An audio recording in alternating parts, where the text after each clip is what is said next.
Welcome to Less Than 15, a show for busy business owners brought to you by DFK Australia, New Zealand. Each week we deliver bite-sized, actionable insights from industry experts so you're across the issues that really matter. I'm your host, Angela Raspas. Let's dive into this week's topic.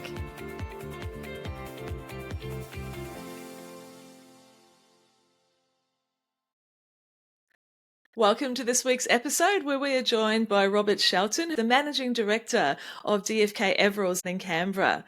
Rob has had 30 years of business observations in his role, guiding clients through tough times, uncertainty, challenges, and of course, as he pointed out when we were chatting just before, plenty of good times as well.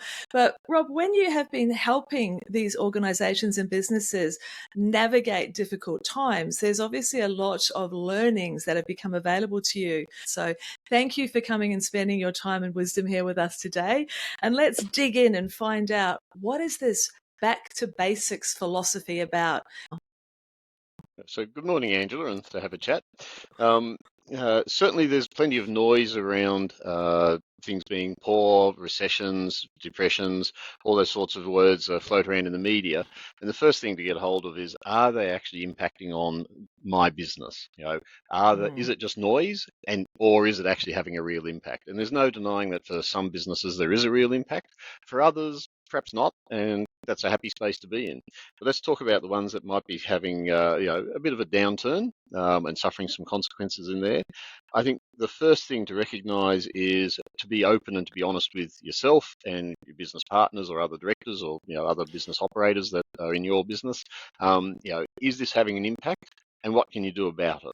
So start off with, let's just sit down or stand up, have a meeting, have a get together, whatever it is that you do in your culture, and say, is this real? What are we going to do to respond?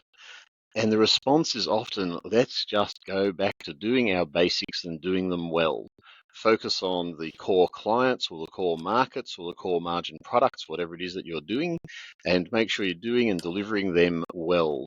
It's easy to get distracted doing other things and pursuing marginal issues. The core issue is, have we got our main business, the one that drives most of our revenue and hopefully most of our margin, and hopefully that's the same thing, and is it operating at full capacity? Is it operating at full efficiency? So you can drive that profit, drive that cash flow. Just go back to doing the basics and doing it well. So when you're talking about having those conversations, those open and honest conversations, so getting real, not trying to hide under the bed covers, so to speak, what type of impacts should we be looking for? I mean, I know, thinking of the worlds that I operate in, the first thing is that the phone's not ringing. So one of the impacts could be inquiry rate is down. What other red flags or signals that we should be looking for? So one of the early signs is absolutely the phone not ringing, or the website not generating as much traffic, or there not being as many hits on your sales channels, not being as many leads coming through your filter. Whatever your kind of business is, just that it's slightly quieter. Right? And sometimes quiet times can be used for redeveloping products or redeveloping strategies and put to good use. But sometimes we're noticing a slowdown in trade, a slowdown in payments. The lead indicators are certainly those ones that we've referenced. There's also some trailing indicators, sales actually going down over the course of a few weeks or months, cash flow slowing down, particularly if you sell on terms and you find that more and more of your clients, business clients, customers are not paying in good time.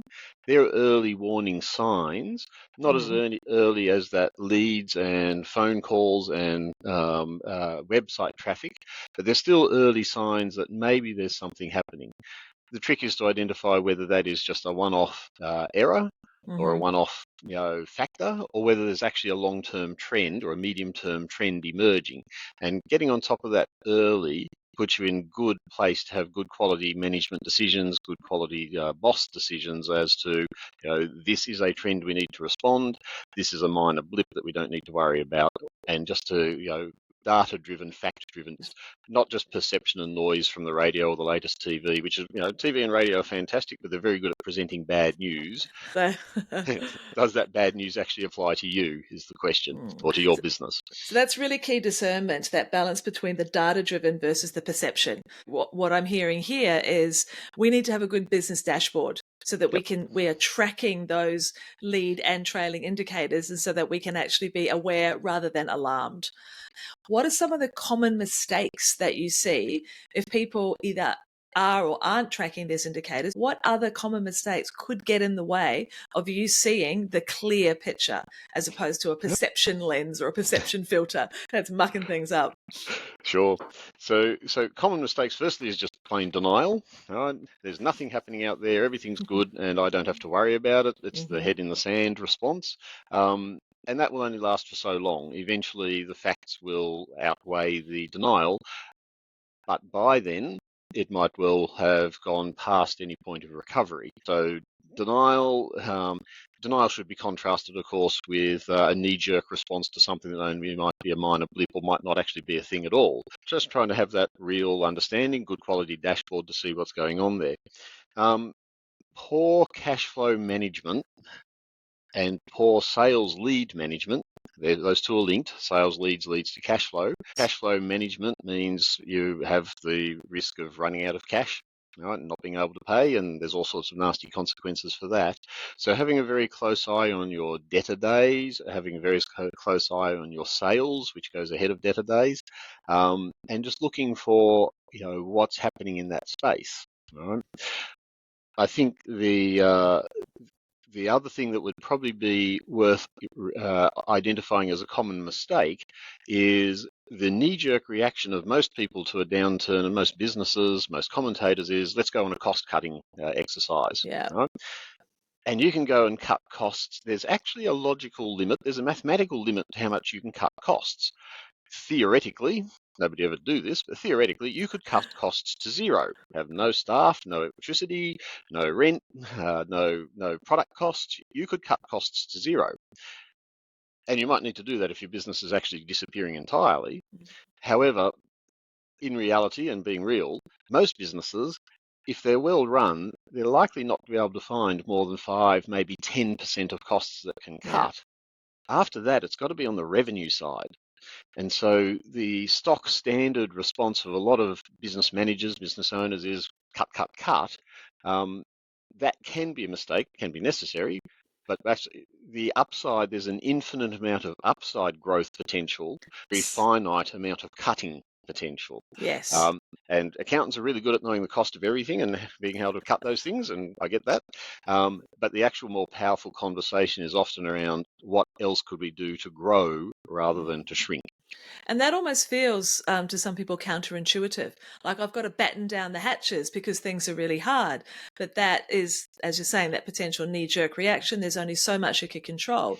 So could you talk to us briefly about some examples of flipping the script? Yep. Obviously, it's contextual, but what could we do instead? What are our alternatives in terms of that getting back to basics? Yep. So if you have got a little bit of balance sheet strength, a little bit of cash flow behind you, a little bit of low debt business, a lot of ifs in there.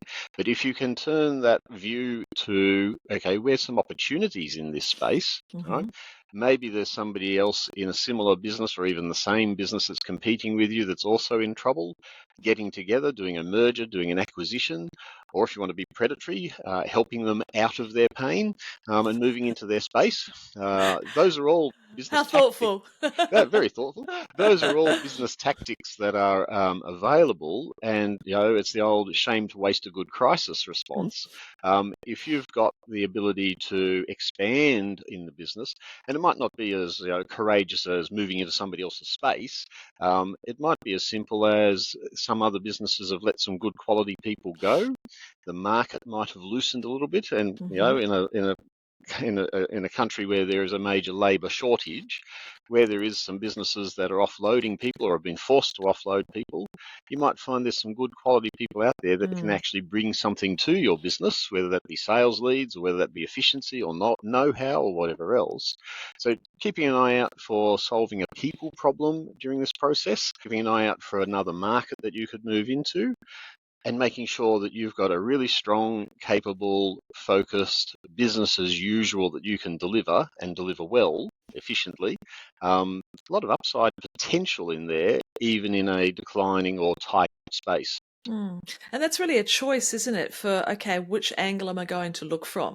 And perhaps that's deliberate making the choice, right now I'm going to look from this angle, where do I need to batten down the hatches? Now I'm deliberately going to stand over here and look for where are the opportunities. Now I'm going to stand over here and look from a different angle. So that can be sometimes difficult to do yourself when you're very close Yes. to the business, which is where business advisors obviously come in as being able to bring a fresh perspective and perhaps see the gaps and see the opportunities that may not be as obvious to you, because someone like yourself, with all of the experience you've had with a variety of businesses, have more insight to draw on, or more depth of and breadth of experience to draw on. So what do you think is, the key moves if someone is finding themselves in a situation at the moment where things are a little bit tough, but we're not going down the gurgler? What should I be asking or conversing about with my business partners or my advisors? What's the key things for me to focus on? So as mentioned earlier, first of all, communicate and don't deny. Right? Yeah, There is a trend. We've looked at some dashboards. We've got some external advice. So we've yeah, got some external perspectives. There is something that we need to look at how we respond to it, and try to have the various people involved think in those different ways. How can we yeah, respond positively? How can we respond defensively? What's our cash flow doing? How strong are we, or are we not, as the case might be? Um, where's our cash flow going? Where's our cash flow coming from? And you can go into a whole lot of accounting and banking type issues in there. Can we extend payment terms for suppliers if we're in a real strife? Can we bring forward payment terms on our client list, our customer list? There might be some ability to renegotiate loans or fixed payments. There might be some other cost rearranging and reductions that can be done. But the key thing is to have that communication, develop yeah, your plan, develop your strategy, and set about implementing it reasonably quickly if yeah, that's the space that you're in. Obviously, some businesses will have longer lead times and longer space than others. But communicate early, get the yeah. players in the room that you need to have, and have a reasonably open conversation on that early. Okay. So, what I'm hearing, if we're thinking about the key takeaways for people listening today, number one is the communication, number two is having the dashboard, and number three is revisiting regularly. This isn't okay, I've checked it once, now I can let go for the next, 16 weeks. So, Yes. Yeah, and sometimes these things can be a marathon. There's a lot of conjecture about interest rates and where they're going mhm, to go. That's not going to unravel quickly, it would all appear. So having a strategy that isn't just this week or this month, although short-term goals are important, yeah, but also having a longer-term view of, okay, if interest is a big thing for your business, interest costs, higher for longer, if that's got to be the plan, what do we do to respond to that? What else can we mm. adjust? Great. And I love the balance as we're drawing to a close on this conversation of looking from both sides. That yes, there are, we can't deny, we can't put our head in the sand, we have to get real. There may be some need to do some cutting, but equally, if we look from the other angle, there are opportunities that are inherent in any challenge. And if we are proactive, we might be able to find those and capitalize on them. So it's great to look at both ends of the ruler and not just from one side. Okay, well, that is fabulous. If we were thinking about have we missed any point that is really vital to be considering about this, getting back to basics before we draw this to a close? What have we missed? Oh, look, in 10 minutes, there's an enormous pile of things out there that we could be talking about. There's Absolutely. the stock standard 15 tips to how to collect your invoices faster, so another 20 list of dot points as to how to manage your supplier relationships. There's all sorts of tools and all sorts of policies, processes, all sorts of things we could talk about. What we've tried to do today, Angela, is keep it reasonably short and punchy about look, listen, and I think the take-home message would be look, don't deny, keep your eyes open, Yeah. listen for guidance, talk to people that will bring additional perspectives inside and external to your business. Look, listen, and respond. Mm. Absolutely, not react. That seems to be the important one. And when you have the information and the input from others, then that gives you the opportunity to respond rather than react. That is wonderful. Thank you so much for your time today, Rob. You've given us a lot of food for thought. Contact details will be on the website show notes if you want to speak to Rob directly or any of the others that are in our DFK Association right across Australia and in New Zealand. And thank you very much for spending your time listening or watching this short business bite. Less than 15 from DFK Australia and New Zealand. Have a wonderful day.